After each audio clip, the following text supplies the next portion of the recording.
नीट पेपरफुटी प्रकरणी मिरजेत राष्ट्र सेवा दल व इन्कलाब युथ फाउंडेशनचे आंदोलन.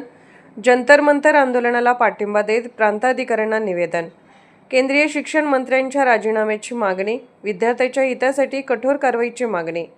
नीट पेपरफुटी प्रकरणाच्या पार्श्वभूमीवर देशभरात विद्यार्थी आणि पालकांमध्ये संतापाची भावना व्यक्त होत असताना मिरज येथे राष्ट्र सेवा दल व इन्कलाब युथ फाउंडेशनच्या नेतृत्वाखाली दिल्लीतील जंतर मंतर येथे सुरू असलेल्या आंदोलनाला पाठिंबा देत प्रांताधिकाऱ्यांना निवेदन सादर करण्यात आले.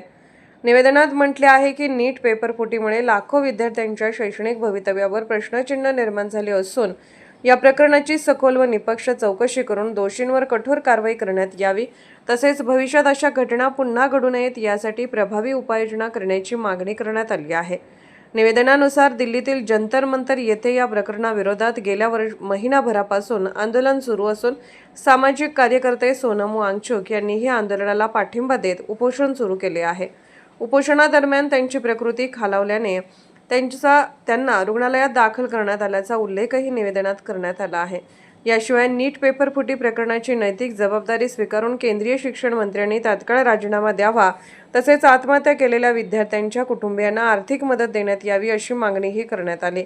यावेळी पदाधिकाऱ्यांनी विद्यार्थ्यांच्या भवितव्याशी संबंधित या गंभीर प्रकरणात केंद्र सरकारने तातडीने निर्णय घ्यावा, अन्यथा आंदोलन अधिक तीव्र करण्यात येईल असा इशारा दिला. Bureau report SS news Marathi, Miraj. दिल्लीमध्ये सगळ्यांनी संसदेवर मोर्चा काढलाय. देशभरातल्या सगळ्यात तरुण विद्यार्थी मित्रांनी आमच्या इथं मोर्चा काढलाय. आम्हाला जे दिल्लीला जाता आलं नाही त्या सगळ्या विद्यार्थ्यांचं आम्ही इथं आंदोलन केलंय.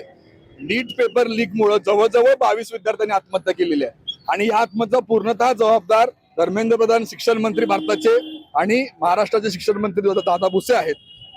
आणि यांच्या विरोधात आंदोलन चालू असताना जंतर मंतरवर अशा पद्धतीनं सोनम वांगचुक यांना डिटेन करण्यात आलं. हे खरं तर एकदम चुकीचं आहे, लोकशाहीला काळीमा फासणार आहे. एवढंच नाही तर या सरकारनं नीट पेपर लीक झालेला असताना देखील जो आता परवा रिनीट झाली त्या रिनीटचा एक्झाम 2 दिवसापूर्वी लागला, त्या एक्झामच्या रिझल्ट मध्ये देखील घोटाळा झालेला आहे. बऱ्याच मुलांचे मार्क ऑनलाईन वेगळे दाखवत आहेत आणि ORMC मिळताना त्याच्यावर मार्क वेगळे दिसत आहेत. म्हणजे तुम्ही इतकं मोठं आंदोलन महिनाभर चालू असताना देखील तुम्हाला लाजा वाटत नाहीत. तुम्ही परत त्यात घोटाळा करताय, परत त्याच्यावर चुकीचा काम करताय. एवढंच नाही तर जे मोठेगावकर सर ह्यात अडकले होते त्यांच्या क्लासमधले जवळजवळ 550 विद्यार्थी टॉप रँकिंग मध्ये येतात. हे येतातच कसे? यांना अजूनही आमच्यावर यांच्याबद्दल शंका आहे आम्हाला. आज दिल्लीमध्ये ज्या पद्धतीनं आंदोलन मोडीत काढण्याचा प्रयत्न चालू आहे हा खरं तर लोकशाहीसाठी खूप घातक प्रश्न आहे, खूप घातक वेळ आहे.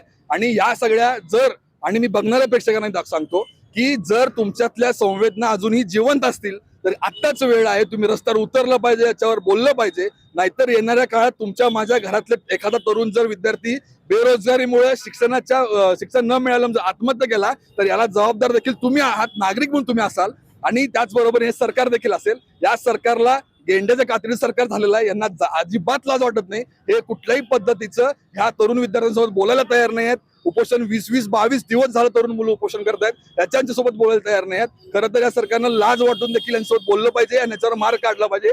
ह्या सरकारनं अच्छे दिन आएंगे म्हणून आम्हाला जे गाजर दाखवलं तर हे आज आमच्या विद्यार्थ्यांच्या आलेले अच्छे दिन आहेत का सरकारला सवाल पोचायचा आहे. कारण जर 22 विद्यार्थी नीटच्या पेपरमुळे जर आत्महत्या करत असतील तर याच्याबद्दल कोण विचारणार? या लोकशाहीमध्ये अकाउंटेबिलिटी खूप गरजेची आहे, ती तुम्ही दाखवली पाहिजे. जर तुम्हाला दाखवता येत नसेल तर आम्ही तुमच्याकडून राजीनामा घेतल्याशिवाय राहणार नाही. आज मिरजेच्या गल्लीपासून ते दिल्लीपर्यंत आंदोलन सुरू आहे. वेगवेगळ्या जिल्ह्यांमध्ये, वेगवेगळ्या भागात, वेगवेगळ्या गावात आंदोलन सुरू आहेत आणि हे आंदोलन होते जन आंदोलन मोठं उभं राहील आणि विद्यार्थ्यांच्या भविष्यासाठी आम्ही हे लढा कंटिन्यू करू आणि वेळ पडली तर आम्ही इथून परत दिल्लीला जाई सगळी तयारी करू आणि तुमचं सरकार उलटून लावू हे तुम्हाला सांगतो.